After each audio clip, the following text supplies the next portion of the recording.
Like a hunter that's shooting an arrow. He wants to make sure that he reach the target. Same with a tutor.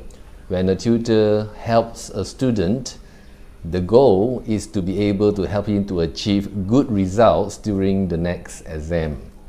So the materials that is being used can really affect this outcome.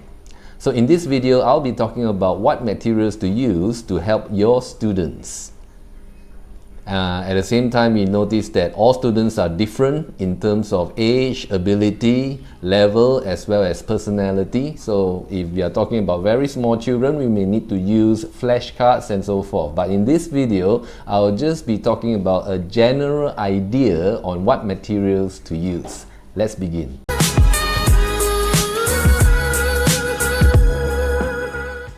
So the first thing that we need to keep in mind when we are going to a student is to bring along our laptop or tablet or even a smartphone. Not to do chatting during the lesson or watch our favorite YouTube videos, but actually for tutors to do research. We know that when we are conducting the lesson, the student might ask a question and we may need to do a bit of research. So we can use Google search engine in order to do our research if a student asks a question that we are not too sure about or we need to find out more about it. And for the student, it's also useful because it will help the student to become independent. So if they know how to do their own research, that will really help them to be better in the subject. So the second thing that is very handy to bring for our lesson is either A4 papers or a digital whiteboard.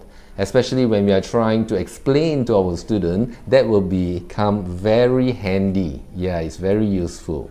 The third thing that we need to bring along if we are teaching maths, science, physics or chemistry subjects, especially for high school students, is our scientific calculator. So that is very useful to help our student. Okay, the fourth thing that we are going to consider is books. So in order to determine what books or materials that we are going to use to help our student, it is vital that we determine our student's level. So usually when we go for the first lesson, we can do an assessment by preparing a test paper. So during that time, we'll be able to ascertain the level that the student is. So is it a B student, C student, or a D student for this particular subject? We may also ask the student to review his previous test or exam results so that we are able to gauge what level the student is. So generally, we will want to cover the textbook as well as the workbook that the school teaches.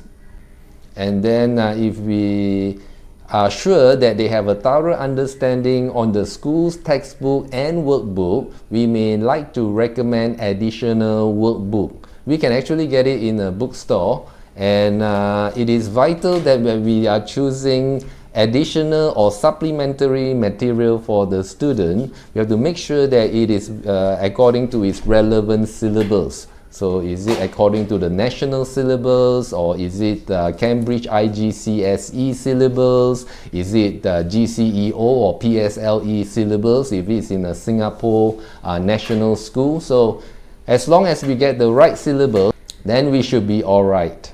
And in addition to that, in order to help the student or to train them to overcome exam nerves, we may consider buying some past exam papers for them so that they can experience, so that they are able to get used to being in an exam situation. You can even download some of the past papers in the internet and maybe some supplementary material. But the only thing is that we have to be careful that we don't infringe on any copyright laws when we do that. So hopefully these 4 tips will be able to help you to determine what materials to use to help your student. And in the next video, I'll be talking about what sort of materials that we need when we are conducting online tutoring. So hopefully you share and subscribe, and see you again in the next video.